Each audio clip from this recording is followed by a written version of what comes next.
God's wrath, dragons awakening, demons lurking, monsters unleashed, giants clash, witches curse, God's fury, demons feast, horror reigns, underworld wars. The cosmos, once a seamless expanse where the divine, the mortal, and the monstrous had intertwined, was no longer whole. The scars of the great battle between Marduk and Tiamat had left the universe fractured, its very fabric strained by the collision of powers too vast for a single reality to contain.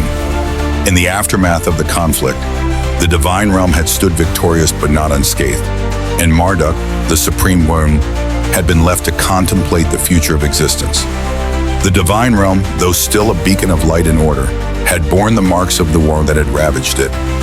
The gods, having rebuilt much of what had been lost, now faced the sobering reality that the threat of Tiamat and her allies could never be entirely vanquished. Tiamat's wrath had been eternal, her desire for vengeance unquenchable. Marduk had known that as long as the cosmos remained a single, unified expanse, the danger would persist, a danger not only to the gods but to all creation. The battle is won, yet the struggle endures.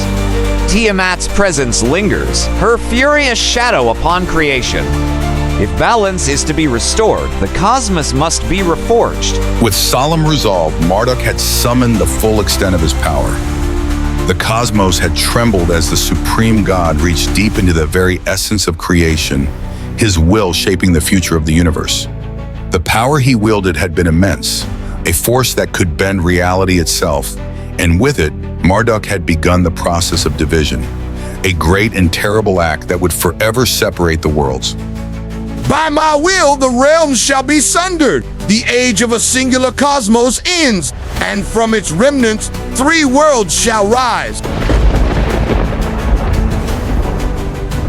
The first world to be forged had been the divine realm itself, an expanse of light and order where the gods would reign supreme.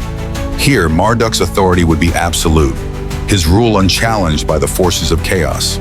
The divine realm would be a sanctuary, a place of peace and stability, protected from the darkness that lurked beyond its borders. But Marduk had known that peace in the divine realm alone was not enough. The mortal world, the world of humans, had needed protection as well. The humans, fragile and fleeting, had been vulnerable to the influences of the other races, to the chaos that Tiamat embodied. And so, Marduk had created a second world, a world of mortal flesh and blood, where humans would live, free from the interference of the realms and the monstrous beings that had once roamed alongside them. Yet the act of division had not stopped there. Marduk, knowing that Tiamat's power had been vast, and that her hatred for the divine realm had been unending, had created a third world, a world of shadow and flame, a realm of darkness where Tiamat would be cast down, her power contained, her reach limited. This world, which would come to be known as the underworld, had been a place of eternal night, where the spirits of the dead would wander and where Tiamat would rule, far from the light of the divine realm. The cosmos was no longer a single unified expanse. It had become a collection of separate worlds, each one a fortress unto itself, isolated by the vast chasms of space and time that Marduk had carved between them. The divine realm, the mortal world, and the underworld, 3 distinct realities, each governed by its own laws, each protected from the other by the will of Marduk. But even as Marduk's power had reshaped the cosmos, he had known that the act of division was not without consequence. The rift between the worlds had not been absolute, and in the moment of separation, a fracture had occurred, a rift through which some of the ancient beings, those who had once walked alongside the gods and the monsters, had managed to slip. The work is done. The worlds are divided, yet their fates remain entwined. Let the gods watch over the heavens. Let mortals carve their destiny, and let the underworld hold its darkness. But beware, for the fracture exists, and through it, echoes of the past may one day return. And so the great division had been complete. The cosmos, once whole, had become a realm of threefold existence, its balance maintained by the will of Marduk. Yet the echoes of what once was lingered still, and in the spaces between the worlds, the shadows of forgotten beings had stirred, waiting for the day when the veil between realms would weaken once more. In the darkness of the underworld, Tiamat seethed with fury. Cast down by Marduk, her power bound by the constraints of the new world, she raged against the prison of torment and shadows. This was no throne but a cage, a realm where the light of the divine could not reach.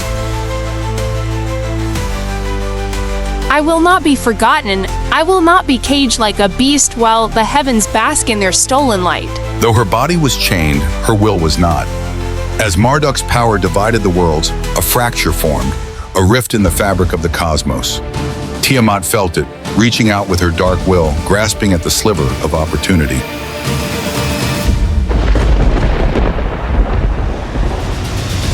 Rise, my children, the time has come to sow terror upon the world that dares deny us. The demon race, the giants, the dragons, the ancient monsters, all sworn to Tiamat, surged through the rift. With them came witches, wielders of forgotten magic, those who once walked the line between the mortal and divine. Chaos itself had found a passage into the world of men. The balance is shattered. The age of gods will tremble before the return of the ancients. But even as the rift threatened to consume the human world, it began to close.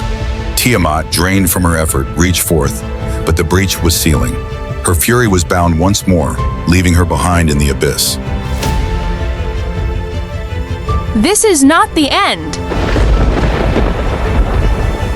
The rift, though sealed, had left its mark. The divine realm, now isolated in light, became a sanctuary of peace. But the human world was now tainted, haunted by the escaped horrors of the underworld. Though the worlds are divided, the struggle is far from over. We shall watch over the mortals, guide them in dreams and visions, but we cannot shield them from the darkness entirely. And so the age of worship began.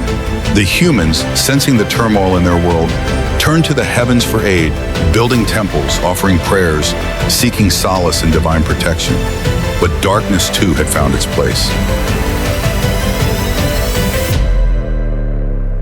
If I cannot walk among them, then my will shall. Thus, heaven and hell were born. The divine realm became a place of light and order, while the underworld became a prison of despair, where spirits wandered in torment and the echoes of vengeance never faded. The war between heaven and hell would not be waged with weapons, but with the hearts of men. Marduk watched from his throne, knowing the struggle was eternal. As long as light dwelled in the hearts of men, the darkness could never truly triumph. But as long as fear and hatred festered, neither could the light reign unchallenged, neither could In the aftermath of his triumph over Tiamat, Marduk gazed upon the cosmos, recognizing the imbalance that still plagued existence. Power ruled over weakness, gods over mortals. The worlds lay divided, and darkness lingered on the fringes of creation. In that moment, Marduk resolved to forge a protector, one neither god nor human, but possessing the strength of both. This fire, raw and unrestrained, holds the key, but it cannot exist alone. It needs balance. At the summit of Mount Kalasho, Marduk sought the ice that had endured since the dawn of time, a cold so profound it could temper even the mightiest flame.